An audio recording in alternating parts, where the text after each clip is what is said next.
নবী বলেছেন আমি পড়া জানি না। হ্যাঁ, জানি না, আস্তাগফিরুল্লাহ আল-আযীম, জানি না নয়, আবার সেই ব্যাখ্যা করবেন নবী জানেন না। হ্যাঁ, মা আনা বিকারি, নবী জানেন না।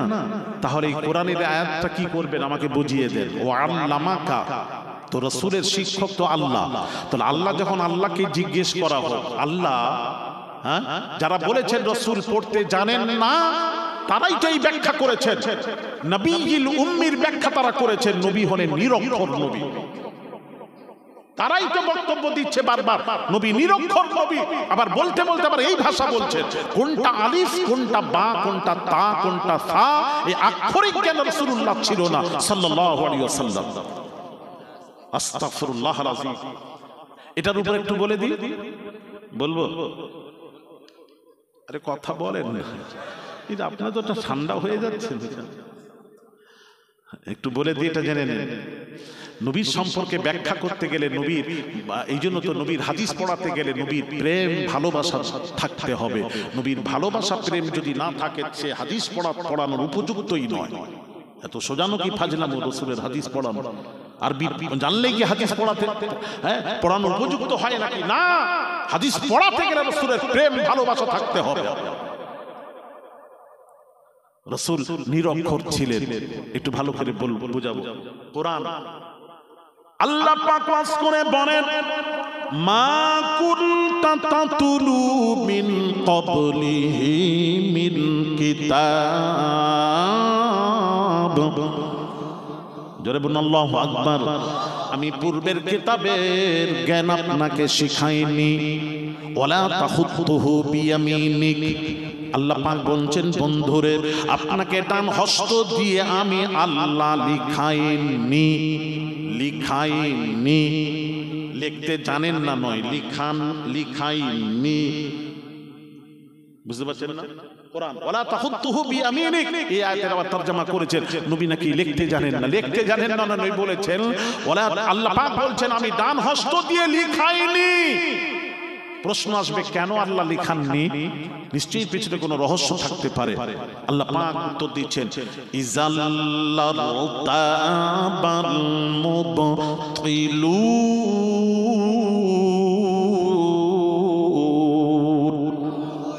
কেন আমি লেখাইনি?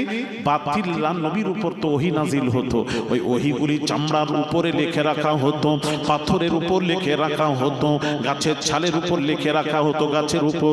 ভাই আমার বাবাজিরা, আমার নবী যদি লিখতে জানতেন, এটা লিখতেন জানতেন, লিখতেন, তাহলে সবাই যদি জেনে যেত নবী লিখছেন, তাহলে বাতিলরা, কাফের বেদিনেরা, বাতিলরা প্রশ্ন তুলতো নবী লিখতে জানেন, সুতরাং নিজের কথাগুলি লেখে লেখে লেখে লেখে কোরআনের নামে চালিয়ে দিয়েছেন। এটা প্রশ্ন আসতে পারে। আরে কথা বলছেন না কেন? আসতে পারে না? লিখে লিখে নিজের কথাগুলি লিখে কোরআনে ঢুকিয়ে দিয়েছেন। আল্লাহ বলছেন আমি কোরআনকে পাক সাফ রাখতে চাই, পৃথিবীর কেউ যেন কোরআনের উপর আঙুল তুলে কথা বলতে না পারে। এই জন্য প্রত্যেক কিতাবের শেষে লেখা থাকে, এই পুস্তকে যদি কোনো ভুল থাকে ধরিয়ে দেবেন, আমরা সংশোধন করে নেব। আর কোরআনের শুরুতেই লেখা আছে, জালিকাল কিতাবু লা রাইবা ফীহি, জালিকাল কিতাব, এটা ওই কিতাব, লা রাইবা ফি, যাতে কোনো ভুল নেই। ঠিক আছে তো? এই জন্য কেউ আঙুল তুলে, রাসূল যদি লিখতেন তাহলে এই প্রশ্ন আসতো।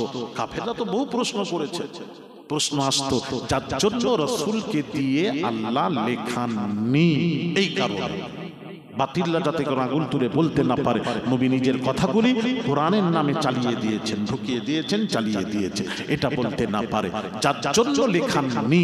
লিখতে জানেন না নয়, নিরক্ষর নবী নয়, উম্মি মানে নিরক্ষর নয়। ব্যাখ্যা ভুল হচ্ছে আপনার। কে কি করেছে দেখার দরকার নেই, আপনি তার পেছনে দৌড়াবেন না। আপনাকে বুঝতে হবে কার সম্পর্কে ব্যাখ্যা করছি। যখন রাসূলের সম্পর্কে, যখন নবীল উম্মি, উম্মিটা যখন নবীর সাথে এন্ড হবে, তখন তার ব্যাখ্যা আলাদা হবে। আপনি উম্মির মানে নিরক্ষর নিতে পারবেন না। আর যদি নিরক্ষর নেন তাহলে আপনি কোথায় কি হচ্ছে জানেন? আসলে আমি কোরআন সামনে রেখে একটু বুঝাই। আল্লাহ পাক কোরআন পাকে বলেন, হুয়াল্লাযী বা'আসা ফিল উম্মিয়িনা রাসূলা, হুয়াল্লাযী বা'আসা ফিল উম্মিয়িনা রাসূলা। আল্লাহ পাক বলছেন আমি উম্মিদের মাঝে পাঠালাম আমার রাসূল। রাসূলকে উম্মিদের মাঝে পাঠালাম। তাহলে আল্লাহ আমাদেরকে উম্মি বললেন, উম্মি মানে নিরক্ষর, আমরা হলাম নিরক্ষর। আর আপনি যদি রাসূলকেও নিরক্ষর বলেন তাহলে ব্যাখ্যা কি হচ্ছে? নিরক্ষরদের কাছে নিরক্ষর নবী পাঠালেন। নাউযুবিল্লাহ, এটা কি কথা হলো? আমি কি বোঝাতে পারছি আপনাদেরকে? একটু জ্ঞানী মানুষ একটু বোঝেন না, ভালো লাগবে। হ্যাঁ, নিরক্ষর দেখাচ্ছে আপনাকে বোঝায়। আপনার মাদ্রাসায়, হ্যাঁ হ্যাঁ মসজিদ মাদ্রাসায় একটা শিক্ষক নিয়োগ করেছেন, কমিটি, ম্যানেজিং কমিটি শিক্ষক নিয়োগ করেছে। শিক্ষক পড়াতে বসেছে, ছাত্ররা কি বলছে? হুজুর পড়ান। হুজুর বলছেন কোনটা আলিফ, কোনটা বা, কোনটা তা আমি নিজেই জানি না, তো তোদেরকে কি পড়াবো? তখন আগুন উঠবে, কোথায় যাবে? ম্যানেজিং কমিটির দিকে। ম্যানেজিং কমিটি যে একজন শিক্ষক নিয়োগ করেছে, সে নিজেই পড়তে জানে না, সে ছাত্রদেরকে পড়াবে কি? আরে কথা বলেন না। তাহলে এখন আল্লাহ কোরআনে বলছেন হুয়াল্লাযী বা'আসা ফিল উম্মিয়িনা রাসূলা, উম্মিদের মাঝে রাসূল পাঠালাম। তাহলে আমরা উম্মি, উম্মি মানে এখানে নিরক্ষর, আমরা হলাম নিরক্ষর। তাহলে নিরক্ষরদের কাছে রাসূল পাঠালাম। আর রাসূলকেও যদি নিরক্ষর বলেন তাহলে এখানে ব্যাখ্যা কি হয়ে যাচ্ছে? নিরক্ষরদের কাছে নিরক্ষর নবী পাঠালেন। সে নিজেই জানে না, সে আমাদেরকে কি পড়াবে। আমি বোঝাতে পারছি না বোধ হয়। আস্তাগফিরুল্লাহ। তাহলে আঙুলটা যাবে আল্লাহর দিকে। আল্লাহ একটা নবী পাঠালেন, আর যে নবীটা এলেন আমাদের সামনে, সে নবী কি বলছেন এবার শুনুন, হাদিসগুলো মিলিয়ে ব্যাখ্যা করুন, তবে তো ব্যাখ্যাটা সঠিক হবে। নবীজি আমাদের সামনে মাঝে এসে বললেন বুইসতু মুআল্লিমান, আল্লাহ আমাকে পাঠিয়েছেন তোদের কাছে কিসের জন্য? তোদের কাছে পাঠিয়েছেন শিক্ষক রূপে পাঠিয়েছেন। আমি শিক্ষক হয়ে এসেছি, আমি পড়তে আসিনি, আমি পড়াতে এসেছি। জোরে বলেন সুবহানাল্লাহ। আমি শিখতে আসিনি, তোদেরকে শেখাতে এসেছি। মুআল্লিম মানে শিক্ষক। কথা বলছেন না কেন? আর আপনি যা পাচ্ছেন স্টেজে বলে চলে যাচ্ছেন, এটা শোনা শোনা ওয়াজ। একটু ভেতরে ঢুকবেন না রাসূল সম্পর্কে? তো রাসূল আমাদের জন্য কি জন্য এসেছেন? শিক্ষক রূপে এসেছেন, শিক্ষক হয়ে এসেছেন। নবী বলছেন আমি তোদেরকে শেখাতে এসেছি, শিখতে আসিনি, শেখাতে এসেছি। এই জন্য নবীজির পাক জাবানের পাক কথা একটু শোনো বাবা, একটা একটা করে শোনেন। নবীজি বলছেন, এদিকে তাকান, নবীজি বলছেন আনা মাদিনাতুল ইলমি ওয়া আলিয়ুন বাবুহা। হাদিসটি একদম সহিহ, কেউ পৃথিবীর মৌলবি এর উপর দ্বিমত পোষণ করতে পারে নাই। হাদিসটি একদম সহিহ সানাদের হাদিস বলছে, আল্লাহর নবী বলছেন আনা মাদিনাতুল ইলমি ওয়া আলিয়ুন বাবুহা, আমি হলাম জ্ঞানের শহর আর আলী হলেন ওই জ্ঞানের দরওয়াজা। দরওয়াজা বুঝতে পারেননি? দরজা, দরজা জানলা জানেন না? আলী নবী হলেন জ্ঞানের শহর, যিনি নিজে বলছেন সহিহ হাদিস জ্ঞানের শহর, আর তিনি নাকি আলিফ বা তা সা জানতেন। কি সুন্দর করে শ্রোতারাও চুপ করে। আচ্ছা কিছুক্ষণ একটা যদি আমি একটু বুঝতে চাই, আচ্ছা রাসূল আলিফ বা তা সা জানেন না, এখন বাটা ঠিক নুনের মতন দেখতে একটু, কিন্তু বায়ের নিচে নোক্তা থাকে, উপরে নয়। এখন দুই দলের দ্বন্দ্ব, একদল বলছে এটা বা, আরেক দল বলছে না নুন। ঝগড়া হয়েছে, রাসূলের দরবারে গেছে। রাসূলের দরবারে গিয়ে বলছেন ইয়া রাসূলুল্লাহ কোনটা বা কোনটা নুন? এক শ্রেণী এটা বলছে বা, এরা বলছে নুন। ইয়া রাসূলুল্লাহ সমাধান আপনি করবেন, আপনি করবেন। তখন নবী বলছেন আমি তো নিজেই জানি না কোনটা আলিফ, কোনটা বা, কোনটা তা, কোনটা সা, আমি তো নিজেই জানি না। তাহলে আমি তোদের সমস্যার সমাধান কিভাবে করব? তাহলে এতে কি রাসূলের শান বাড়লো না কমলো? তাহলে একটা ইহুদি যদি বলে যে নেতা তোমাদের বিশ্ব নেতা, তিনি নিজেই যদি আক্ষরিক জ্ঞান যার ছিল না, সে কি করে নেতা হতে পারে? তো প্রশ্ন আসবে, আপনি কি বলবেন সেখানে? এবার আসুন অনেক কথা বললাম, এবার আসুন প্রশ্ন আসবে। এখন কেউ প্রশ্ন করতে পারে, রাসূল কি লিখতে জানতেন, পড়তে জানতেন? জি হ্যাঁ, লিখতে জানতেন। যার শিক্ষক আল্লাহ, আমরা শিক্ষকের কাছে পড়ে আমরা আলিফ বা তাসা শিখলাম, যার শিক্ষক আল্লাহ তিনি আলিফ বা তাসা জানেন না? আরে কথা বলবেন তো, তিনি জানেন না? দাঁড়ান, এবার আসুন, রাসূল যদি জানতেন তাহলে দুনিয়ায় এক শ্রেণীর উলামারা বলেছেন নবী লেখেননি। তাহলে জানতেন যখন লেখেননি কেন? প্রশ্ন, এই প্রশ্নের উত্তরটা আজকের নয় পরে দেব। আজকে বলবো? পেন আছে, পেন দাও।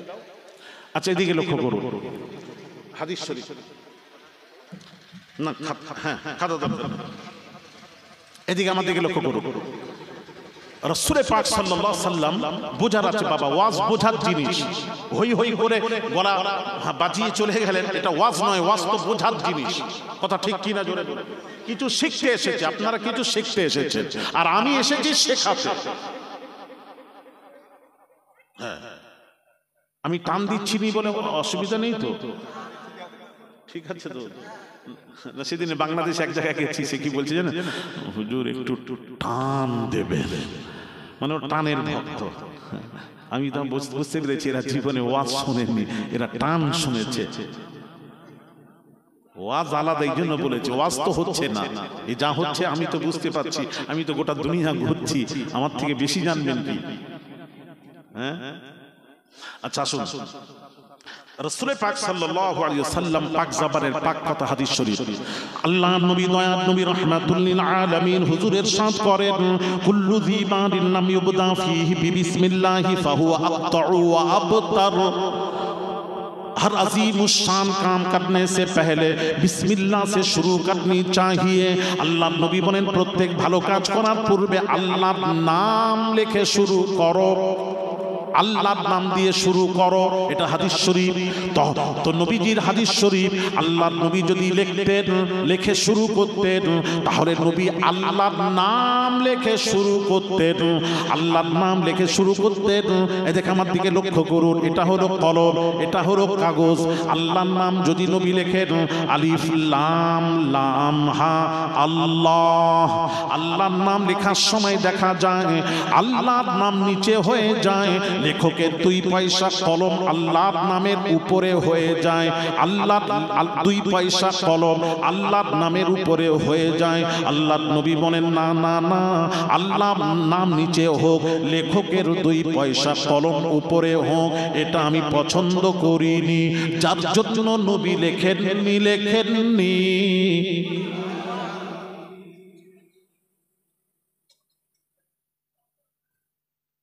রাসূল তো আল্লাহকে চিনেছিলেন, আমি বোঝাতে পারছি না। হ্যাঁ, রাসূল তো আল্লাহকে চিনেছিলেন। হায় হায় রে, এই জন্য লেখেন। আর আপনি বলছেন রাসূল লিখতে জানেন না। লিখতে জানেন না নয়, যারা বলছেন লেখেননি এই কারণে। আর আল্লাহ লিখেছেন উপরে। হ্যাঁ, আরেক শ্রেণীর উলামারা বলছেন হ্যাঁ রাসূল লিখেছেন। যারা বলছেন লিখেছেন তারাও দলিল পেশ করেছেন। এখন যদি আমি বলি রাসূল লিখেছেন, তাহলে তার দলিল দিতে হবে তো সমাজের কাছে। কথা বলছেন না, হাদিস কোরআন দিয়ে দলিল তো দিতে হবে। তো চলেন, যারা বলছেন লিখেছেন তারা দলিল এনেছেন বুখারী শরীফ থেকে। দলিলটা শোনাই।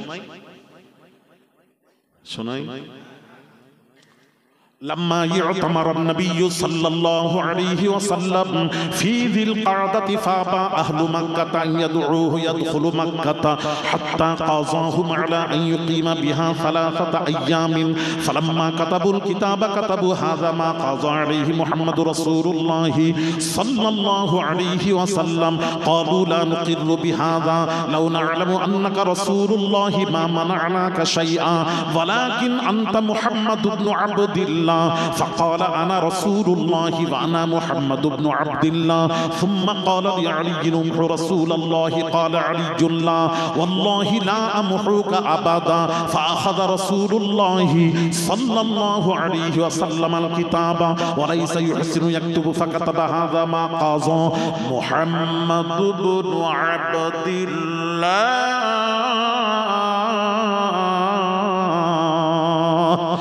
رواه البخاري জোরে বলেন সুবহানাল্লাহ।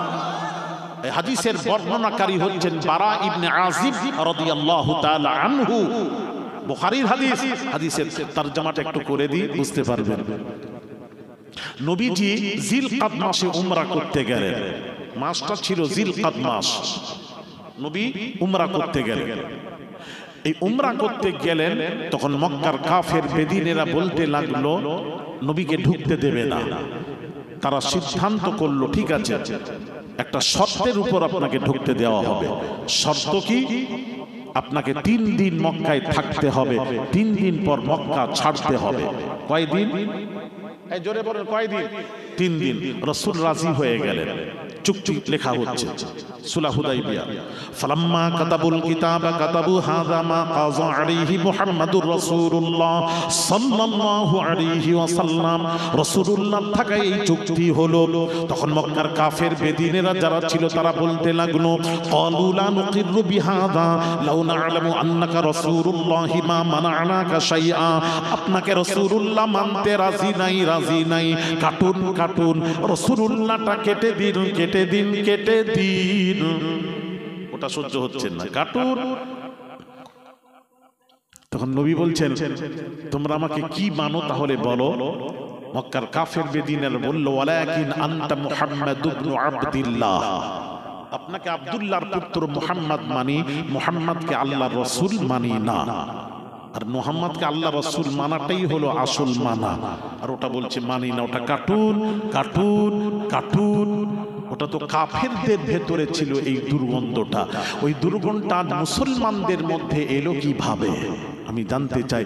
কিছু ইমাম সাহেবকে দেখেছি মসজিদে নামাজ পড়ান, দোয়া করেন, হাত তুলে দোয়া করেন, সব ঠিক আছে, কিন্তু দোয়াতে কি বলে জানেন? সুবহানা রাব্বিকা রাব্বিল ইজ্জাতি আম্মা ইয়াসিফুন ওয়া সালামুন আলাল মুরসালিন ওয়ালহামদুলিল্লাহি রাব্বিল আলামিন বিহাক্কি লা ইলাহা ইল্লাল্লাহ মুহাম্মাদুর রাসূলুল্লাহ। বাবা আপনাদের লেখাই নেই বোধহয় সব, এদিকেও আছে লা ইলাহা ইল্লাল্লাহ। আরে মুহাম্মাদুর রাসূলুল্লাহ বলবি না? আবার বলতে গেলে মুহাম্মাদুর রাসূলুল্লাহ জরুরি নাকি? আরে মুহাম্মদ কি তোর বাপ নাকি? বেয়াদব কোথাকারে, যার উপর ঈমান এনেছিস সেই রাসূলুল্লাহর নাম নিতে তোর চুলকনি কেন রে?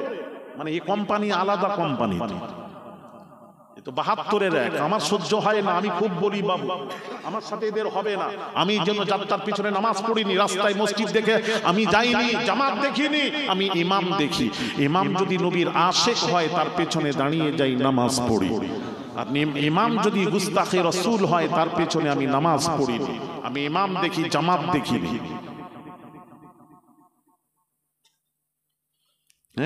আল্লাহ রাসূলের হাদিস মান কানা আখিরু কালামিহি মিনাদ দুনিয়া লা ইলাহা ইল্লাল্লাহু দাখালাল জান্নাহ। যার শেষ কথাটি হবে লা ইলাহা ইল্লাল্লাহ মুহাম্মাদুর রাসূলুল্লাহ, সে বেশক আল্লাহর জান্নাত। শুধু লা ইলাহা ইল্লাল্লাহ হলে জান্নাতি নয়, মুহাম্মাদুর রাসূলুল্লাহ না বলা পর্যন্ত আপনি জান্নাতে যেতে পারবেন না। মুহাম্মাদুর রাসূলুল্লাহ ছাড়া কলেমা ঈমান মজবুত হতে পারে না। যেই মুহাম্মাদুর রাসূলুল্লাহকে আন করবেন ঈমান পরিপূর্ণ হয়ে যাবে। রাসূলকে আল্লাহ তাওহীদের সাথে রিসালাতকে জুড়িয়ে ঈমান আল্লাহ পরিপূর্ণ করে দিলেন। ওয়া রাফা'না লাকা যিকরাক। এই আয়াতের ব্যাখ্যাটা পড়ুন না। এই আয়াতের ব্যাখ্যা ইমাম ইবনে আতার কওল হলো, কি কওল? জাআলতু তামামাল ঈমানি বিযিকরি মা'আক। আমি আল্লাহ ঈমানকে পরিপূর্ণ করে দিলাম কিভাবে? তাওহীদের সাথে রিসালাতকে জুড়িয়ে ঈমান পরিপূর্ণ করে দিলাম। আল্লাহ রাসূলকে জুড়ে ঈমান পরিপূর্ণ করছেন, আর তুমি সেই রাসূলকে বাদ দিচ্ছ। লা ইলাহা ইল্লাল্লাহ, এই দুর্গন্ধ এলো কোথা থেকে জানতে চান?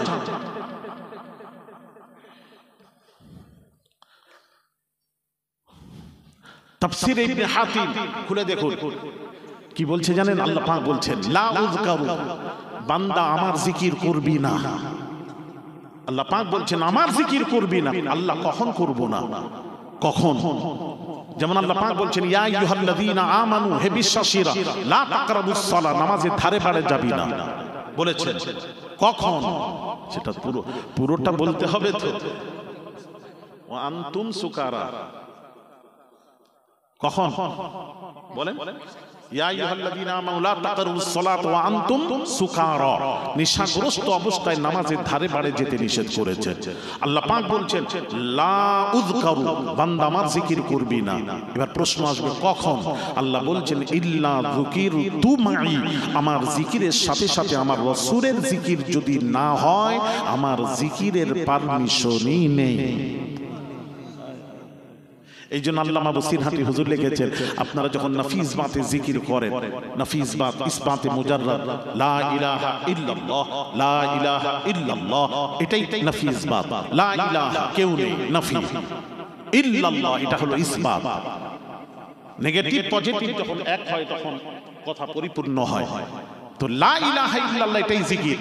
তো আল্লামা বসিরহাটি হুজুর বলছেন এই জিকির যখন তোমরা করবে, মাঝে মাঝে মাঝে মাঝে মুহাম্মাদুর রাসূলুল্লাহ, মাঝে মাঝে মুহাম্মাদুর রাসূলুল্লাহটাও বলবে, নচেত তোমাদের জিকির জিকিরই নয়। হ্যাঁ, আপনি ইসবাতে মুজাররাদ করবেন ইল্লাল্লাহ ইল্লাল্লাহ, মাঝে মাঝে মুহাম্মাদুর রাসূলুল্লাহ বলবেন। মুহাম্মদ রাসূলুল্লাহ ছাড়া তো জিকিরই নয়। আমি কি বোঝাতে পারছি আপনাদেরকে? এই জন্য তো আমি বলি যেখানে রাসূল নেই সে ইবাদত হতে পারে না। ইবাদতের জন্য শর্ত মুস্তাফা থাকা। দেখেন নামাজ, নামাজ হলো আল্লাহ। আল্লাহ বলছেন বান্দারে নামাজ আমার গুণগান কর। সব আল্লাহর গুণগান করলাম, সব আল্লাহর গুণগান করলাম, সানা পড়লাম, সূরা ফাতিহা পড়লাম, আল্লাহর প্রশংসা। রুকুতে গেলাম সুবহান রাব্বিয়াল আযীম, সাজদায় সুবহান রাব্বিয়াল আ'লা, আল্লাহর প্রশংসা। সব হয়ে গেল যখন তাহিয়াতে বসছি, আল্লাহ বলেন বান্দারে এতক্ষণ তো আমার হলো, আমার রাসূল বাদ গেল। এবার যদি তোরা নামাজকে পরিপূর্ণ করতে চাস, কবুল করাতে চাস, ওই তাহিয়াতে বসে আমার নবীকে একবার সালাম দে। আল্লাহ তুমি তো আইন বেঁধে দিয়েছো, নামাজে কাউকে সালাম দেওয়া যাবে না, দিলে নামাজির নামাজ হবে না, এটাই তো তোমার আইন। আল্লাহ বলছেন হ্যাঁ, এই আইন ছিল, আছে, থাকবে কিয়ামত অবধি। তাহলে এটাই যদি আইন হয়, তাহলে নবীকে সালাম দিতে বলছো কেন? তুমি তো বলেছো নামাজ অবস্থায় কাউকে দিয়ে যাবে না। গাউসে আজম যদি চলে আসে তাকেও সালাম দিতে পারবেন না। হ্যাঁ, কাউকে সালাম দিতে পারবেন, এটাই তো তোমার আইন। নামাজ অবস্থায় কোন আবু সিদ্দিক আকবর রাদিয়াল্লাহু তাআলা আনহু যদি চলে আসে তাকেও সম্মান করা যাবে না নামাজ অবস্থায়। নামাজ আল্লাহর নামাজ পড়ছেন, এখানে কাউকে সম্মান করা যাবে না, কাউকে সালাম দেওয়া যাবে না। যদি দাও নামাজির নামাজ হবে না। তাহলে তোমার নবীকে সালাম দিতে বলছো কেন? আল্লাহ বলছেন সব আর নবী সবকে এক করে দিলি, ওদেরকে দিলে নামাজির নামাজ হবে না, নামাজ ফাসিদ হয়ে যাবে, ধ্বংস হয়ে যাবে। আর নবীকে নামাজি অবস্থায় সালাম না দিলে নামাজির নামাজ হবে না, কারণ নবী তো আমার। জোরে হায় হায় চেঞ্জ হয়ে গেল আইন। তাহলে নামাজে দেখেন নবীকে আসসালামু আলাইকা আইয়ুহান নবী ওয়া রাহমাতুল্লাহি ওয়া বারাকাতুহু, السلام علينا وعلى عباد الله الصالحين أشهد أن لا إله إلا الله وأشهد أن محمدا عبده ورسوله نماز النبي کے سلام اللهم صل على محمد মুহাম্মাদের উপর দরুদ وعلى آل محمد তার বংশের উপর দরুদ। দেখেন নামাজের নবী। এবার আযান দেখেন আল্লাহু আকবার আল্লাহু আকবার আল্লাহু আকবার আল্লাহু আকবার আশহাদু আল্লা ইলাহা ইল্লাল্লাহ আশহাদু আল্লা ইলাহা ইল্লাল্লাহ হাইয়া আলাস সালাহ হাইয়া আলাল ফালাহ আল্লাহু আকবার লা ইলাহা ইল্লাল্লাহ। আযান হলো কেন? ওকে একটু বাদ দিয়ে দেন, এটা তো মানুষ আমাদের মতন। বদমাইশ কোথাকার বদমাইশ, টাকা খাচ্ছে, টাকা বাইরে থেকে আসছে, টাকা বলাচ্ছে, বেয়াদব কোথাকারে। আশহাদু আল্লা ইলাহা ইল্লাল্লাহ, সাক্ষ্য দিচ্ছি আল্লাহ মহান, আল্লাহ মহান, সাক্ষ্য দিচ্ছি আল্লাহ ছাড়া কোনো মাবুদ নেই। সাক্ষ্য দিয়ে বলছে হাইয়া আলাস সালাহ, এসো নামাজের জন্য। আল্লাহ বলছেন নামাজ পরে, নবী আগে। নামাজ তো পরে আগে, পরে হাইয়া আলাস সালাহ, নামাজের জন্য এসো, মানে হচ্ছে নামাজের জন্য এসো, এটা পরে হবে নামাজ। আমার নবী ছেড়ে যাচ্ছে, বল আশহাদু আন্না মুহাম্মাদার রাসূলুল্লাহ, সাক্ষ্য দে মুহাম্মদ হলেন, আমি সাক্ষ্য দিচ্ছি আল্লাহর প্রেরিত রাসূল। তারপর নামাজের কথা বল, নবীকে ছেড়ে নামাজ নয়। বোঝা যাচ্ছে না বোধ? তাহলে আজানেও নবী, আজানেও কলেমায় পড়ি আপনার নাম, আজানে শুনি আপনার নাম, নামাজে আপনাকে সালাম, আপনি যে নূরে মুজাসসাম। জোরে হায় হায়, আজানেও আমার নবী। আমাকে বোঝাতে পারছি না বোধ হয়। আকামাত, এবার আকামত হবে। আকামাত বোঝেন না? আকামাত তাকবীর, তাকবীর জামাতে তাকবীর হবে। তাকবীর যখন হয়, তাকবীরে তখন কি নিয়ম কি জানেন? এই তো বলি, আপনারা কি করেন জানি না আপনাদের। হ্যাঁ, তাকবীর হবে, সবাই ইমাম সাহেব বসে থাকবেন, সবাই মুক্তাদি বসে থাকবে। মুক্তাদি মানে আপনার যখন মুয়াজ্জিন, যখন আপনি তাকবীর দেবেন, তাকবীর দেওয়ার সময় কখন উঠবেন? হাইয়া আলাস সালাহ, হাইয়া আলাল ফালাহ, অথবা কাদ কামাতিস সালাত সময় দাঁড়াবেন। তার আগে দাঁড়াবেন না। এই আমল হয় মসজিদে তো? ঠিক আছে, তাহলে তো আমাদের ঠিক ছিল। কিছু কিছু লোক আবার দাঁড়িয়ে থাকে, মানে বেশি বুঝেছে তো, দোয়াও করেন। ওটা হলো ৭২-এর ১, নামাজের পর দোয়াও করেন। আর আজানের পর আচ্ছা না করুন, কিন্তু নামাজের পর তো দোয়া কর, যেটা আমার হাদিস শরীফে পেয়েছি। দাঁড়ান দাঁড়ান, হাদিস শরীফে পেয়েছি। কি পেয়েছেন হুজুর? হ্যাঁ, হাদিসটা শোনাই। রাসূল পাক সাল্লাল্লাহু আলাইহি সাল্লামকে প্রশ্ন করা হলো, আইয়ুদ দুআই আসমা, ইয়া রাসূলুল্লাহ, কোন সময় বান্দা দোয়া করলে বান্দার দোয়া আল্লাহর কাছে কবুল হয়? নবী বললেন, দুইটি কথা বললেন, জাওফাল লাইলিল আখিরি ওয়া দুবুরুস সালাওয়াতিল মাকতুবা, রাওয়াহু তিরমিজি। তিরমিজি শরীফের হাদিস, হাদিসের সনদ সহিহ। নবী বলছেন, আল্লাহ রাসূল বলছেন, কখন কখন দোয়া, কোন সময় দোয়া কবুল হয়? তাহাজ্জুদ নামাজ পড়ার পর বান্দা যখন আল্লাহর কাছে দোয়া চায়, ওই সময় দোয়া 100% বান্দার দোয়া আল্লাহর কাছে মঞ্জুর হয়ে যায়। আর অদুবুরুস সালাওয়াতিল মাকতুবাত, আর 5 ওয়াক্ত ফরজ নামাজের পর বান্দা যখন আল্লাহর কাছে দোয়া চায়, সেই সময় দোয়া আল্লাহ বেশি শোনেন। ফরজ নামাজের পর দোয়া আল্লাহর কাছে কবুল হয়। বিদআত কোথায়? হাদিস বলছি তো, বিদআত কোথায়? বিদআতটা হলো কোথায়? কোনটা বিদআত? আচ্ছা, এবার আসুন কোরআনের দলিল দিয়ে দিই, তাফসীর করুন।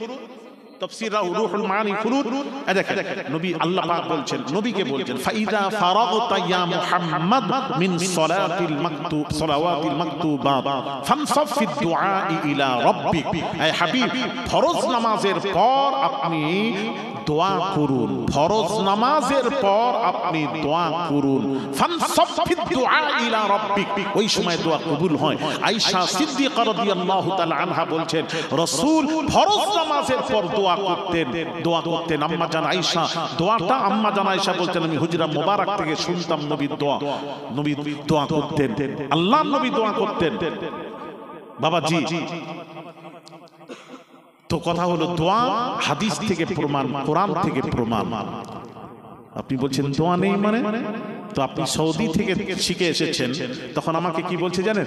দোয়া আছে, দোয়া তো হাদিসে আছে, কিন্তু হাত তুলে দোয়ার কথা উল্লেখ নেই। সৌদিতে ফরজ নামাজের পর হাত তুলে দোয়া হয় না, যে যা নিজে করতে পারে। হাত তুলে দোয়ার কথা উল্লেখ নেই। আমি হাত তুলবো কেন, এটা প্রশ্ন করে। দোয়াকে মানে, কিন্তু প্রশ্ন করে হাত তুলে দোয়া। এই যে বললো হাত তুলে দোয়া করে, তারা এখন বলবে মুখে মুখে আমরা বসে বসে দোয়া করি। এখন হাত তুলে দোয়ার ব্যাপারে যদি জানতে চান একটু বলি। আপনারা তাকে প্রশ্ন করেন, আমি প্রশ্ন করেছি এক মুফতি সাহেবকে, বলে হাত তুলে দোয়ার কথা তো উল্লেখ নেই।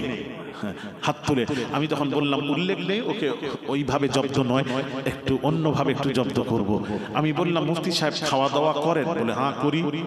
দলিল দলিল দেন। তখন মুফতি সাহেব দলিল দিচ্ছেন আমাকে। أحل لكم ليلة الصيام الرفث إلى نسائكم هن لباس لكم وأنتم لباس لهن علم الله أنكم كنتم تختانون أنفسكم فتاب عليكم وعفى عنكم فالآن باشروهن وابتغوا ما كتب الله لكم وكلوا واشربوا হাফিজ সাহেব জিজ্ঞেস করুন, হাফিজ সাহেব ঠিক হচ্ছে তো? ভুল টুল হলে বলে দিবেন, ধরিয়ে দিবেন, অসুবিধা নেই, সংশোধন করব। না হলে কোথায় ভুল হলে বললে হুজুরও ভুল হতে পারে, মানুষ ভুল হবে না, হতে পারে। ভুল যার হয়নি সেই হলো শয়তান। ভাইরা আমার, বাবাজিরা, কুলু ওয়াশরাবু, কোরআনে আল্লাহ পাক বলছেন খাও আর পান করো। আমি বললাম মুফতি সাহেব আল্লাহ খেতে বলেছেন, পান করতে বলেছেন, দলিল বলে দিলেন। আমি বললাম মুফতি সাহেব কিভাবে খাবো? বলে যেভাবে মানুষ খায়। আমি কিভাবে? বলে হাত দিয়ে। আমি বললাম আল্লাহ পাক কোরআনে বলেছেন কুলু মানে খাও, ওয়াশরাবু মানে পান করো। হাত দিয়ে খাও, এখানে ইয়াদুন কোন শব্দ এখানে ব্যবহার করা হয়নি, হাতের কথা উল্লেখ নেই, শুধু আল্লাহ বলেছেন খাও আর পান করো। তাহলে কোরআন যদি মানে, তাহলে প্লেটে ভাত থাকবে, মুখটা ডাইরেক্ট নিয়ে গিয়ে, না হাসো না, বোঝার কথা আছে। এখানে হাতের কথা কোথায় লেখা আছে দেখান আপনি? আমি তো পড়ছি তো কোরআন, এই হাফিজ সাহেবকে জিজ্ঞেস করুন কোরআন।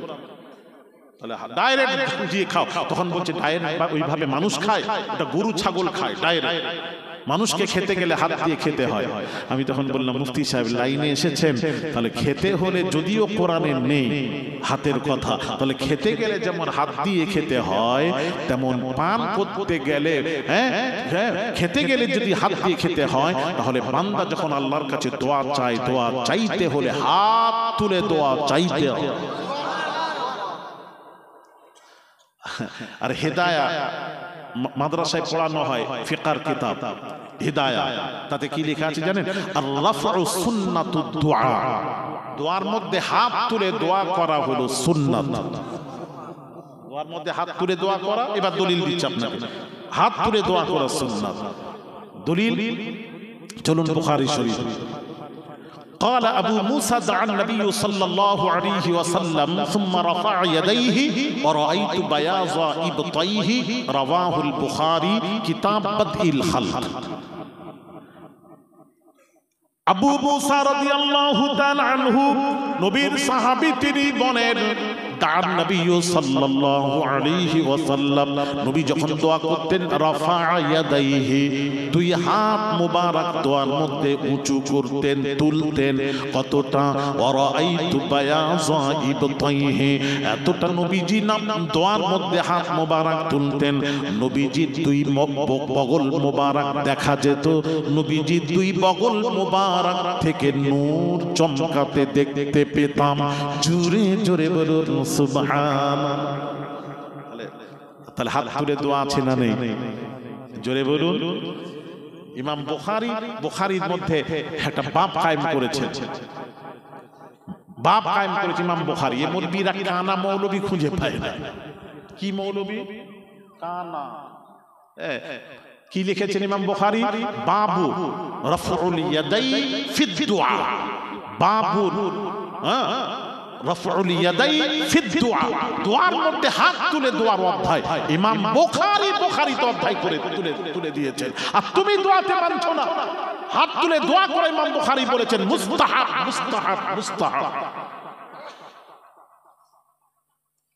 আর এবার আসুন আবু দাউদ শরীফ তিরমিজির হাদিস কি বলেছেন জানেন?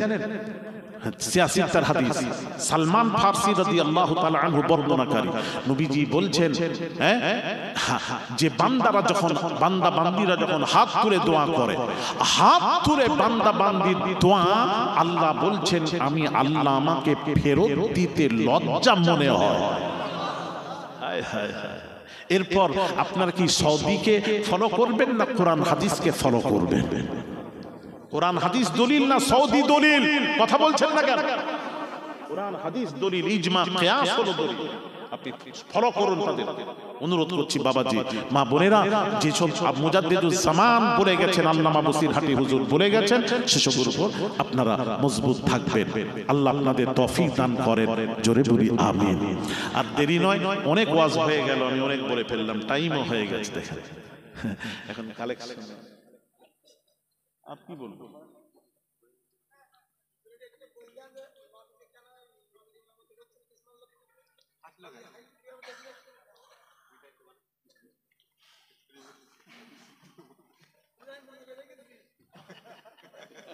মনে করেছো তো সেটা বলে দিলাম তো, মেদিনীপুরের জন্য আমি তো পরিষ্কার বলে গেছি, আমি তো 2 নম্বরই করিনি। কেন যাবে না বাবা? তোমরা এরকম হলে কেন? 14,000 আল্লাহর ওলি শুয়ে আছেন। কত হাজার? 14,000। যাবে নাটা কেন? এটা কি পাসপোর্ট ভিসার ব্যাপার? এই তো মেদিনীপুর, এখান থেকে চলে যাও শিয়ালদা, শিয়ালদা থেকে হাওড়া যাও, চাপো ট্রেনে বা গাড়ি নিয়ে সোজা চলে যাও বোম্বাই রোড শোড, কত ভালো হয়েছে। কলকাতায় তো সব সময় যাচ্ছ, তোমাদের দাল ঘর হচ্ছে কলকাতা। হ্যাঁ, কলকাতা যেতে পারেন। কলকাতাতে মেদিনীপুর 2.5 ঘন্টা লাগবে আপনার, নিজস্ব গাড়ি নিলেন 2.5 ঘন্টায় আপনি মেদিনীপুরে পৌঁছাবে, কোনো অসুবিধা নেই। ওলিদের দরবারে যান, নিগাহে মর্দে মুমিন সে বদল জাতি হ্যাঁ তাকদীর। আল্লাহর ওলিদের নেক নজর যদি পড়ে, তার তকদির চমকে যায়। তকদির চমকাতে চান, ওলিদের দরবারে যান। জান্নাত মজা আছে। ওলি কি জিনিস? দরবারে যান, ফায়েজ হাসিল করুন ওখান থেকে। যাবেন না?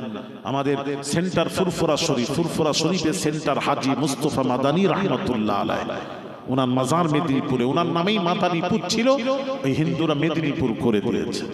হ্যাঁ হ্যাঁ, ওনার নামেই। উনি হলেন বাদশাহ ঔরঙ্গজেব হাজী মুস্তাফা মাদানী পীর ভাই, একই পীরের মুরিদিনারা। বাবাজি পীর ও মুর্শিদ, বাবাজি কত বড় নিয়ামত তারা, তাদের দরবারে আল্লাহর ওলিদের বাবা সোহবত ছাড়বে না। দুটো জিনিস বলে যাই। হ্যাঁ, অনেক কথা ছিল রাসূল মেরাজে কিভাবে গেলেন, অনেক কথা সব তো রয়েই গেল, পরে আবার কথা বলবো। কথা বুঝতে পেরেছেন? নূরি মুজাসসাম জিবরিল আমিন নবীর কাছে যাচ্ছেন। হ্যাঁ, আল্লাহ পাঠাচ্ছেন, খবরদার জিবরিল বেয়াদবি যেন না হয়। জি দেখছেন ঘুমিয়ে আছেন উম্মে হানির বাড়িতে, কেউ বলেছেন হাতিমে ঘুমিয়ে আছেন। রাসূলকে তুলবেন, আল্লাহ নিষেধ করেন, খবরদার নবীকে তোলা যাবে না, খবরদার নবীকে তোলা যাবে না। আমার নবী ঘুমিয়ে আছেন, ঘুমাতে দাও, নবীকে ঘুম থেকে জাগানো যাবে না, বেয়াদবি হবে। আল্লাহ আদব শেখাচ্ছেন, আর আপনার আদব নেই। সেই নবীকে নিরক্ষর নবী, অমুক নবী, তমুক নবী, হ্যাঁ লেখাপড়া জানতেন না। আস্তাগফিরুল্লাহল আযীম।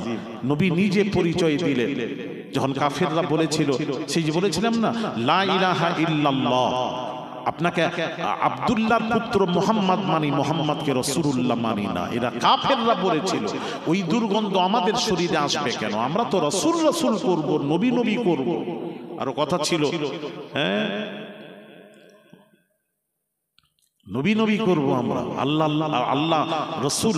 বাবাজি নবী নবী করতে বলেছেন, নবীর কথা বলেছেন। হ্যাঁ, রাসূল যেখানে নেই সেটা ইবাদত, ইবাদত হতে পারে না। সব জায়গায় নবী, সব জায়গায়। আপনি যখন আকামাত দেবেন, তাকবীর দেবেন, তখনও নবী। আল্লাহু আকবার, আল্লাহু আকবার, আশহাদু আল্লা ইলাহা ইল্লাল্লাহ, আশহাদু আন্না মুহাম্মাদুর রাসূলুল্লাহ, আশহাদু আন্না মুহাম্মাদুর রাসূলুল্লাহ, ওখানেও নবী। আচ্ছা, আপনি হাইয়া আলাস সালাহ, হাইয়া আলাল ফালাতে দাঁড়াবেন, ওখানেও নবী। দাঁড়ান, ওখানেও নবী।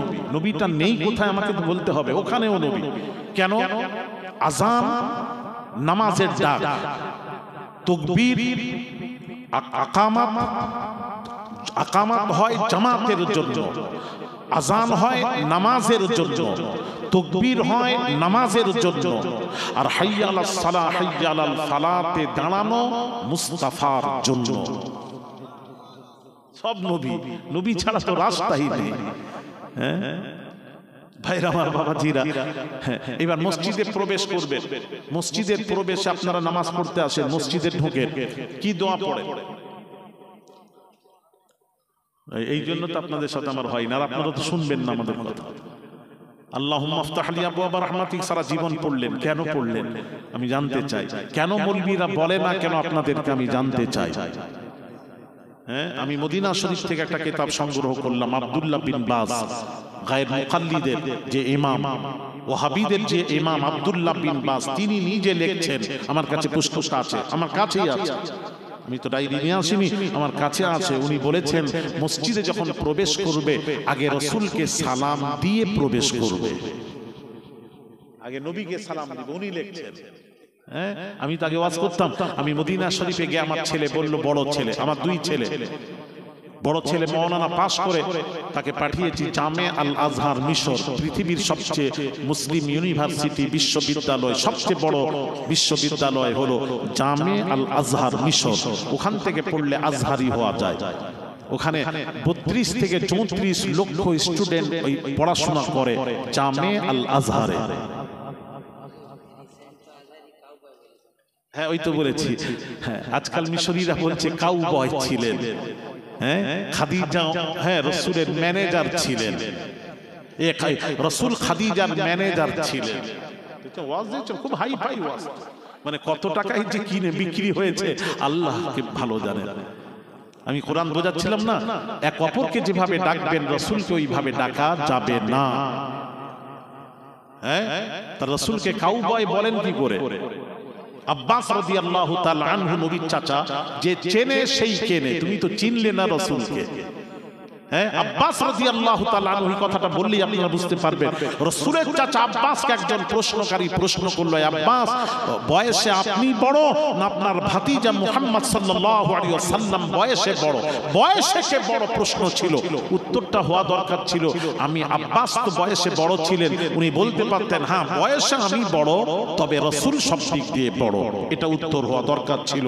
কিন্তু আব্বাস রাদিয়াল্লাহু তাআলা আনহু নবীকে চিনতেন, উনি বলছেন আমি কি করে বলি আমি বড়? বড় শব্দটা রাসূলের ব্যাপারে কি করে এন্ড করব, বলবো কি করে আমি বড়? এটা বেয়াদবি হবে।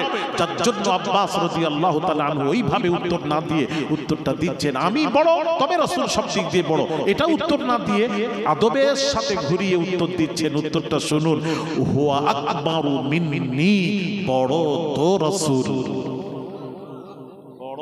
রাসূল বলে দিয়ে বলছেন ওয়ানা ওয়ালিদতু ক্বাবলাহু, দুনিয়ায় ভূমিষ্ঠ দিক দিয়ে আমি আগে এসে গেছি। এটার নাম হলো আদবের আদব। রাসূলের ব্যাপারে যখন কোনো কথা বলতে হয়, ওই রাখাল বাঙাল ছিলেন যারা বলে বেড়াচ্ছে মুফতিরা নাউজুবিল্লাহ, ওটা টাকা পাচ্ছে বাইরে থেকে, বিশাল বিল্ডিং করছো তোমরা, ওই টাকা তোমাদেরকে কথা বলাচ্ছে। আমার রাসূলের সাথে এইভাবে কথা বলা আল্লাহ নিষেধ করেছেন। যদি বলো তাহলে কি হবে? আল্লাহ কোরআনে বলেছেন আনতাহবাতা আমালুকুম ওয়া আনতুম লা তাশউরুন, তোদের সব আমল পণ্ড বরবাদ করে দেব। ওয়া আনতুম লা তাশউরুন, তোরা টেরও পাবি না, বুঝতেও পারবি না আমাদের আমল কিভাবে শেষ হয়ে গেল। এখানে মুফাসসিরগণ লিখেছেন আমল শেষ হওয়ার অর্থ হলো যার ঈমান থাকে না তার আমল বরবাদ হয়ে যায়। তো রাসূলের সাথে বেয়াদবি করলে তার ঈমান থাকে না, কারণ তিনি স্বয়ং ঈমান, আমরা তার উপর ঈমান এনেছি। রাসূলের সাথে বেয়াদবি করা যাবে না, এই শব্দ ব্যবহার করা যাবে না, ঠিক কি না? জোরে বলেন। আর সেই মুফতিকে নিয়ে হই হই বলছেন, আপনি বলছেন মুফতি সাহেব। হ্যাঁ আমাদের নবী ভিখারি নবী, দেখছেন যা পাচ্ছে বলে যাচ্ছে, দেখছেন। ওদেরকে ডাকো সামনে বছর, ওদেরকে নিয়ে এসে জলসা দাও, জলসায় দেখবেন রহমতের ফারিস্তাও থাকবে না। আস্তাগফিরুল্লাহ আল-আযীম। খুব বুঝে শুনে চলাফেরা করবেন। আমি আওলাদে রাসূল, পীরের আওলাদ বলছি, যতটুকু পেয়েছি রাসূল থেকে পেয়েছি বাবা। খামা সামান নবীর শানে এতটুকু বেয়াদবি না হয়। বেয়াদবি কি? এক ব্যক্তি আরেকজনকে বলছে রাসূল লাউ পছন্দ করতেন, লাউ। একজন অপরকে বলছে রাসূল লাউ পছন্দ করতেন।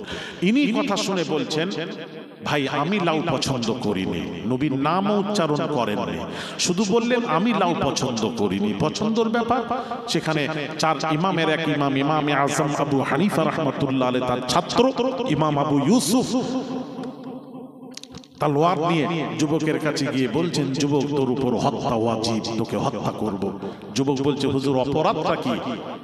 কোন অপরাধের জন্য হত্যা করবেন? যারা রাসূলের সামনে বেয়াদবি করে তারা আসলে বুঝতে পারে না আমি বেয়াদবি করেছি। কেন? আল্লাহ বলছেন আমি বুঝতে দিইনি, যদি বুঝতে দিই সে ক্ষমা চেয়ে নেবে, আমি বুঝতে দিইনি। হ্যাঁ, এই জন্য যারা বেয়াদবি করে তারা বলে আমরা হকের উপর আছি। রাখাল রাখাল বলবো না, নবী কি ছাগল চড়াতেন না? হ্যাঁ চড়াতেন, কিন্তু রাখাল বলা যাবে না। এক অপরকে যেভাবে ডাকো রাসূলকে ডাকা যাবে না, এক অপরকে যেভাবে সম্বোধন করো রাসূলকে সম্বোধন করা যাবে না। এতক্ষণ তো বললাম, ভালো করে বুঝবেন। তো ইমাম আবু ইউসুফ রাহমাতুল্লাহ আলাইহি বলছেন তোর অপরাধ হলো, প্রথম ব্যক্তি যখন বলল রাসূলুল্লাহ পছন্দ করতেন, নবীর নাম নিয়ে নাম উচ্চারণ করে বলল রাসূলুল্লাহ পছন্দ করতেন, ওই কথার পরিপ্রেক্ষিতে তুমি বললে আমি লাউ পছন্দ করিনি, তাহলে তোমার অনিচ্ছাকে রাসূলুল্লাহর ইচ্ছার মোকাবেলায় কথাটা ব্যক্ত করেছো, এটাই রাসূলের শানে বেয়াদবি। আর রাসূলের শানে যারা বেয়াদবি করে তারা হয় মুরতাদ, আর মুরতাদকে হত্যা করা ইসলামী কান্ট্রি হলে ওয়াজিব ওয়াজিব ওয়াজিব।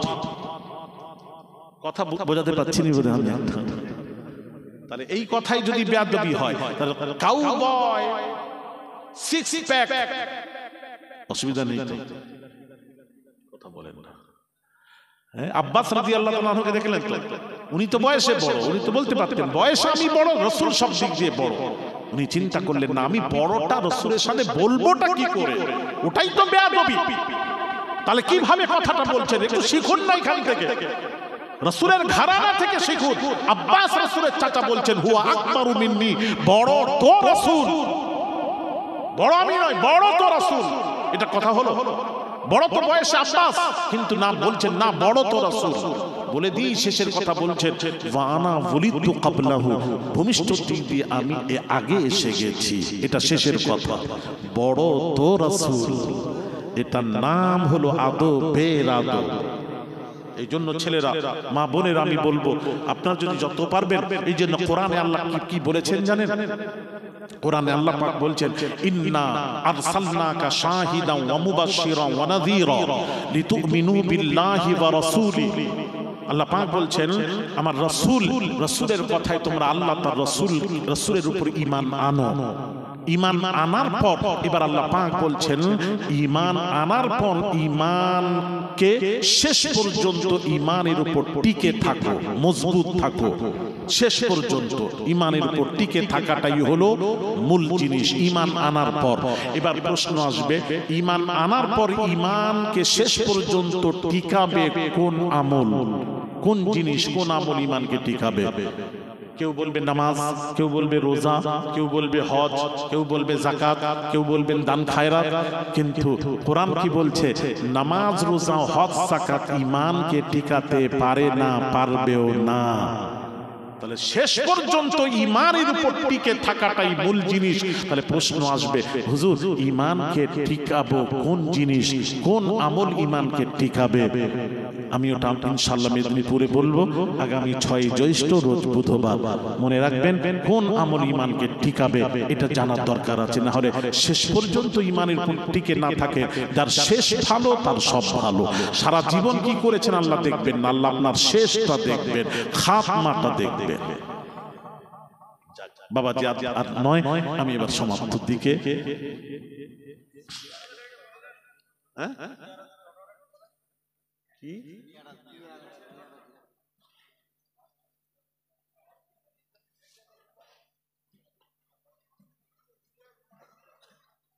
কি বাদ গেল? হ্যাঁ ওইটা বাদ গেল, ঠিক বলেছেন। ওটা আগে বলি যেটা চলছিল, ওটা বলে দিই। হ্যাঁ ওটা বলতে রাসূল লিখতে জানেন কি না, এই হাদিসটা বলছিল, এটা শেষ করি। নবী বললেন তোমরা আমাকে কি মানো? বলে ওয়ালাকিন আনতা মুহাম্মদ ইবনে আব্দুল্লাহ, আব্দুল্লাহর পুত্র মুহাম্মদ মানি, মুহাম্মদকে আল্লাহর রাসূল মানি না। ওটা কেটে দিয়ে তখন নবী নিজে পরিচয় দিলেন, ফাকালা আনা রাসূলুল্লাহ ওয়া আনা মুহাম্মদ ইবনে আব্দুল্লাহ, আমি আব্দুল্লাহর পুত্র মুহাম্মদ, আমি হলাম আল্লাহর রাসূল। তারও মানল না। তখন নবী বুঝতে পেরেছেন মোহর লেগে গেছে, আর মানবে না। তখন নবী কি বললেন, সুম্মা ক্বালা লিআলী উমহু রাসূলুল্লাহ, সুম্মা ক্বালা আলী, সুম্মা ক্বাল, আল্লাহর নবী বলেন, আলী রাসূলুল্লাহটা কেটে দাও। হ্যাঁ, রাসূলটা কেটে দাও, রাসূলুল্লাহ লিখেছো, ওরা বলছে কেটে দাও। তখন আলী ছেড়ে কথা বলে, সুম্মা ক্বালা লিআলী উমহু রাসূলুল্লাহ, قال علي الله والله لا امحوك ابدا, ইয়া রাসূলুল্লাহ, যে নামটা আল্লাহর নামের সাথে জড়িত ওই নামের উপর কলম চালানো আমি আলী আমার পক্ষে সম্ভব নয়, আমি কাটতে পারবো না। তখন নবী কি বললেন, ফাআখাযা রাসূলুল্লাহ সাল্লাল্লাহু আলাইহি ওয়াসাল্লাম আল কিতাবা ওয়া লাইসা ইহসিনু ইয়াকতুবু ফাকাতাবা হাযা মা কাযা আলী মুহাম্মদ ইবনে আব্দুল্লাহ। নবীজি আল্লাহর নবী আলীর হাত থেকে নিয়ে নিলেন, নিয়ে রাসূলুল্লাহটা নিজে কাটলেন, কেটে সুন্দর করে লিখছেন আব্দুল্লাহর পুত্র মুহাম্মদ থাকাই এই সিদ্ধান্ত হলো। বুখারীর হাদিস দিয়ে প্রমাণ হলো রাসূল লিখতে জানেন, লিখেছেন, জানেন না, না লিখেছেন। আচ্ছা, আরেকটি হাদিস বলেই শেষ করব, আর নয় অনেক সময় হয়ে গেছে। আমি তো এমনি শরীর খারাপ বলছিলাম, ছেলেরাও শুনবে না, হ্যাঁ ছেলেরাও শুনবে না। গতবার এরকম করেছে, আর বেশি নয়, আমি কালেকশন চাইবো, তাড়াতাড়ি দেবেন। তবে এই শেষ কথাটা হাদিসটা শুনিয়ে দিই, বুখারীর হাদিস। নবীজির মার্জে মওতে মুবতালা ছিলেন, মানে বেহুশ হচ্ছেন আবার হোশ আসছে। নবীজি যখন হোশ এলো, নবী বললেন, এই সাহাবীরা তোমরা কাগজ কলম নিয়ে এসো, আমি তোমাদেরকে কিছু কথা লিখে দেব। কথাটা শুনেন হাদিসটা, কিছু কথা লিখে দেব। হ্যাঁ, কাগজ কলম নিয়ে এসো। আকতুব লাকুম কিতাবান, নবী বলছেন হাদিসের ইবারত, আকতুব লাকুম কিতাবান লা তাদিল্লু বাদা, আমি রাসূল তোমাদেরকে কিছু কথা লিখে দেব, আমার পর তোমরা কখনো পথভ্রষ্ট হবে না। জোরে বলুন। এইবার রাসূল বেহুশ হয়ে গেলেন, শরীর খারাপ, সাহাবী ছুটে গেছেন, কাগজ কলম নিয়ে আনেন। উমর ফারুক রাদিয়াল্লাহু তাআলা আনহু প্রেজেন্ট ছিলেন। উমর কাগজ কলম নবীকে দিতে নিষেধ করলেন, না দেওয়া যাবে না। যদিও রাসূল চেয়েছেন, কিন্তু রাসূলের কষ্ট হচ্ছে, ওই কষ্ট দেখে ফিল করছেন যে যদিও রাসূল চেয়েছেন এই সময় দেওয়া ঠিক হবে না, দিলেন না।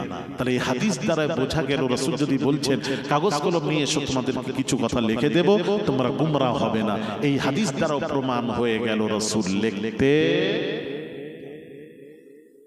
তবে আম ভাবে লেখেননি, মানে আম ভাবে সবাই জেনে যাক ওইভাবে লেখেন। কখনো লিখেছেন, আল্লাহ লিখিয়েছেন, কারণ কেউ যেন বলতে না পারে রাসূল নিরক্ষর নবী ছিলেন। উম্মি মানে নিরক্ষর নয়, এখানে যারা বলেছেন উম্মির অর্থ হলো, মানে হলো মূল, মূল।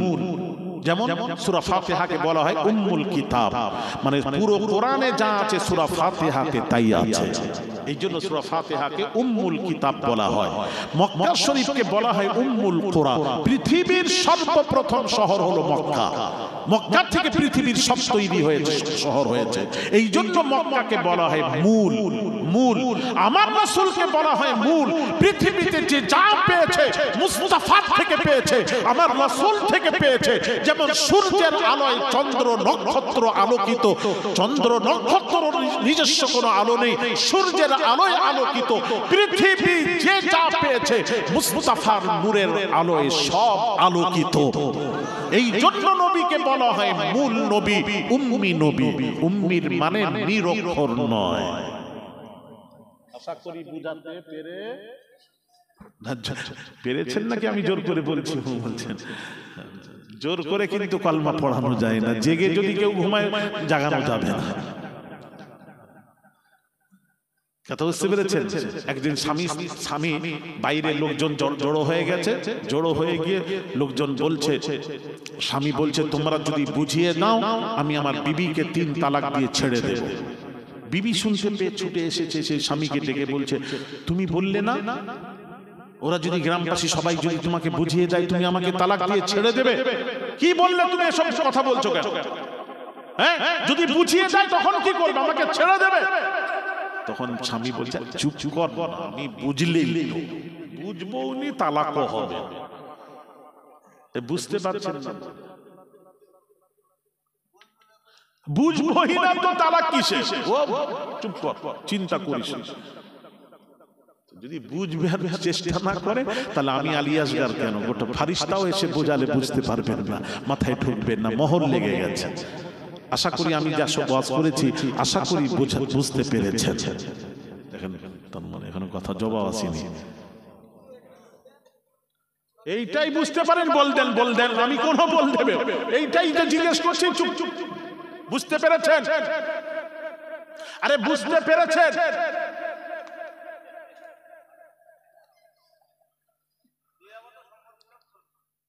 কি হলো? দেখো আবার কি বলছে। ও শিক্ষক পড়াচ্ছে, শিক্ষককে বলবে নীরবতা হলো কি বল।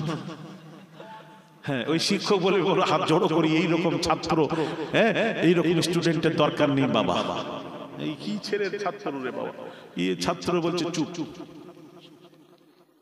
চুপ থাকেন বাবাজি। যাক যাক খায়ের, বুঝতে পারেন না পারেন, আমি এসেছি বোঝানোর চেষ্টা করেছি, না পারলে আপনাদের ব্যাপার। তবে শেষ একটা কথা বলি, আকীদা ঠিক রেখে নামাজ রোজা করবেন, সেইটাই আকীদা যেন ঠিক থাকে। মূলটা যদি ঠিক থাকে তাহলে এগোতে থাকেন, অসুবিধা নেই। তারপর ভুল ত্রুটি হলে আল্লাহ ক্ষমা করে দেবেন। আর মূলে যদি গড়বড়ি থাকে তাহলে নামাজ রোজা কপাল কালো করে মসজিদে পড়ে থাকলেও এক পয়সা মূল্য নেই আমার মাবুদের কাছে। মূলটা ঠিক রাখবেন। আপনাদের সকলকে বলি, মা বোনেদেরকে মূল ঠিক রেখে চলবেন। আওলাদে রাসূল বলে যাচ্ছে, মূল কি? নবী হলেন মূল, ওটাকে ঠিক রেখে কাজ করবেন। রাসূলের ব্যাপারে যদি আকীদা এতটুকু গড়বড়ি হয় তাহলে সব শেষ। হ্যাঁ বাবা, এটাই শেষ। আমার নসিহত থাকবে আওলাদে রাসূল হিসেবে করবেন। আর একটা কথা, বাপ মা, দাদা দাদি, নানা নানি, মায়ের মুরব্বী মারা গেছেন, যারা মারা যান আমাদের কিছু করণীয় আছে। আবার মেরাজের কখনো এসে আমি শোনাবো আপনাদেরকে ইনশাআল্লাহুল আজিজ। এখন আমি এবার বিদায় নেব। বিদায় নিয়ে আমার কষ্ট হচ্ছে, আর কষ্ট আরম্ভ হয়েছে। বাবাজি আমাকে আর কষ্ট দেবেন না, আমার দুনিয়ায় থাকার দরকার আছে। আছে না নেই? কথা বলেন না, আছে না নেই? হ্যাঁ, আমাকে একটু লক্ষ্য করে দেখেন। 2 ঘন্টা তো আমি বলেছি। হ্যাঁ, ছেলেরা আমার কথা বললো না, ছেলে আরেকজনের কথা বললো, উনি ঠিক টাইম মেনটেন করে। আর আমারও তো টাইম হয়ে গেছে, আমি মেনটেন করি, ইয়ানাবি পড়ে দিই, আমি তো করলাম না।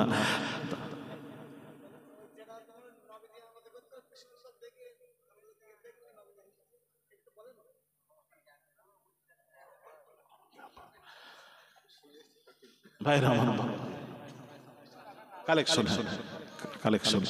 কালেকশনটা আগে দেন আপনারা, আমাকে একটু দেন, দেরি করবেন না। কালেকশন যদি দেন ঠিক আছে, তাহলে আমি ইনশাআল্লাহ ওটাও তাহলে হবে।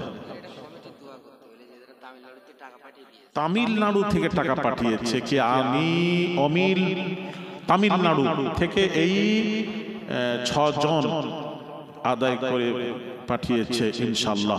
আচ্ছা, মোহাম্মদ মুশাররফ গাজী, আচ্ছা আপু মন্ডল, আচ্ছা মুসা করিম গাজী, আব্দুল সামাদ গাজী, মোহাম্মদ রবিউল মন্ডল, মোহাম্মদ বাবু গাজী, মোহাম্মদ সাইদুল গাজী। মসজিদের জায়গা, ঈদগার জায়গা যারা দান করেছেন তাদের অন্য একটু, এরা কি দান করেছেন? ওই টাকা কই? ও টাকা উল্লেখ করেনি, কত ওটা বলবেন, উল্লেখ করবেন। ইনারা দোয়া করবেন, ইনারা দিয়েছেন, কত দিয়েছেন ওটা কমিটি বলছে, আমরা উল্লেখ করব না। ও 20,000 সব মিলে,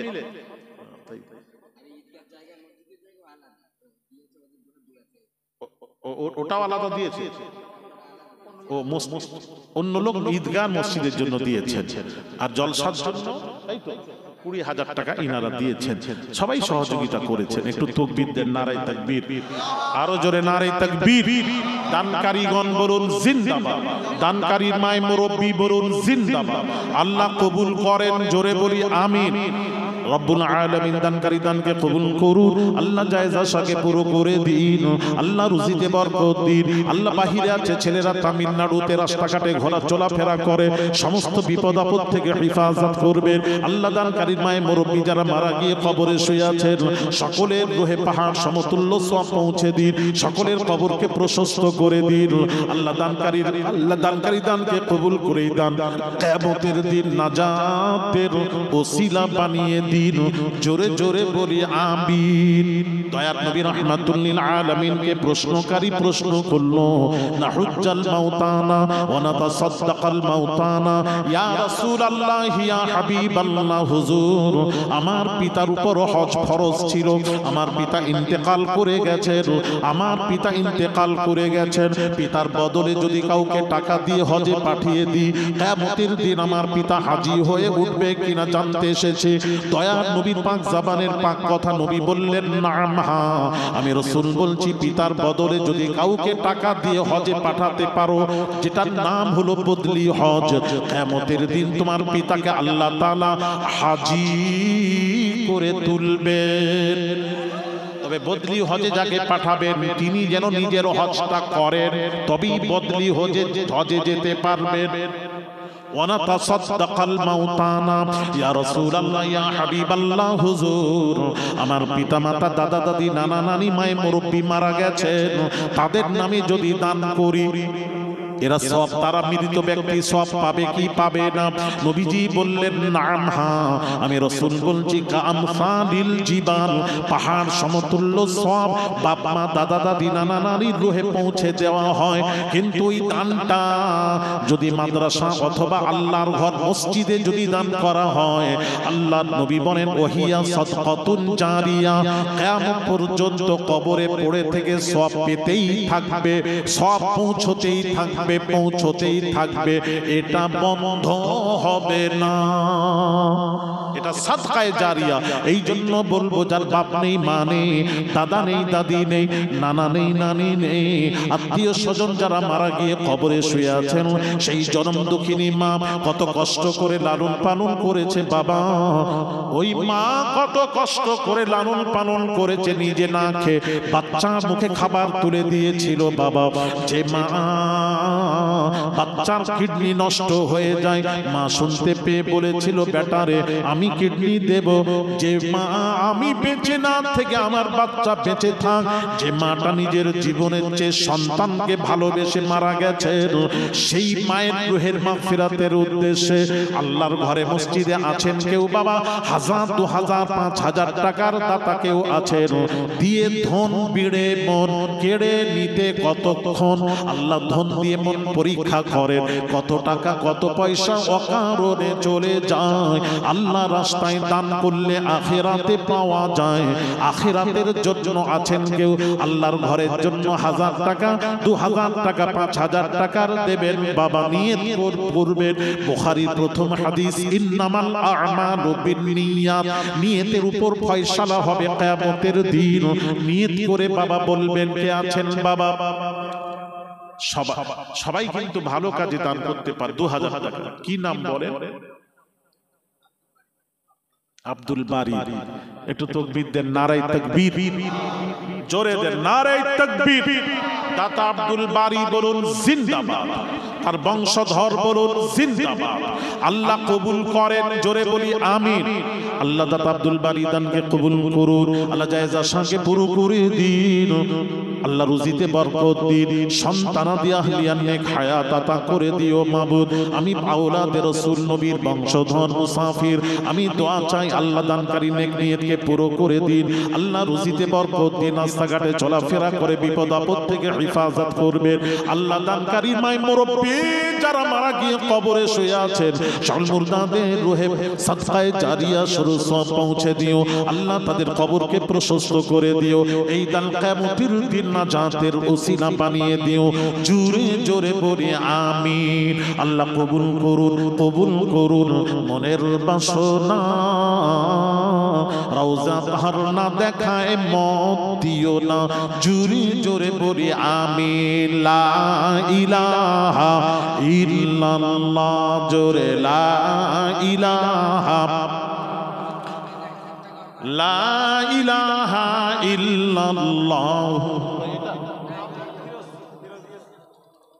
ফিরোজ 1000 টাকা নগদ আল্লাহ কবুল করেন, জোরে বলি আমিন, নারায়ে তাকবীর। আল্লাহ দানকারী আল্লাহ আমার ফিরোজ দাতা 1000 টাকা দিয়ে দোয়া চায়, আল্লাহ তুমি তার নেক নিয়তকে পুরো করে দিও মাবুদ, সন্তানাদি আহলিয়া নেক হায়াত আতা করে দিও মাবুদ, রাস্তাঘাটে চলাফেরা করে বিপদ আপদ থেকে হেফাজত করবেন আল্লাহ। তুমি তো বলেছো মান জাআ বিল হাসানাতি ফালাহু আশরু আমসালিহা, আল্লাহ বলেন বান্দারে এক দেব, আমি আল্লাহ আশারুন তোদেরকে 10 দেব। আল্লাহ কোরআনে 10-এর ওয়াদা করেছেন, আল্লাহ দানকারীদেরকে 10 গুণ রুজি বৃদ্ধি করে দিও, জোরে জোরে বলি আমিন। মমরেজ মা মারা গেছে, আচ্ছা মা মারা গেছে, আর তার রুহের মাগফিরাতের উদ্দেশ্যে মাকে কত ভালোবাসে সন্তান 1000 টাকা দিয়ে দোয়া চায়। আল্লাহ গো মমরেজ 1000 টাকা মায়ের নামে দিয়ে দোয়া চায়, আল্লাহ গো মায়ের রুহে আল্লাহ তুমি সাদকায়ে জারিয়া সওয়াব পৌঁছে দিও, আল্লাহ মায়ের কবরকে প্রশস্ত করে দিও, মায়ের কবর থেকে বেহেশ পর্যন্ত পরিষ্কার পথ করে দিও মাবুদ। আল্লাহ দানকারী নেক নিয়তকে পুরো করে আল্লাহ তার রুজিতে বরকত দিও, আসমানি বালা জমিনি বালা থেকে হেফাজত করবেন। এই দান কিয়ামত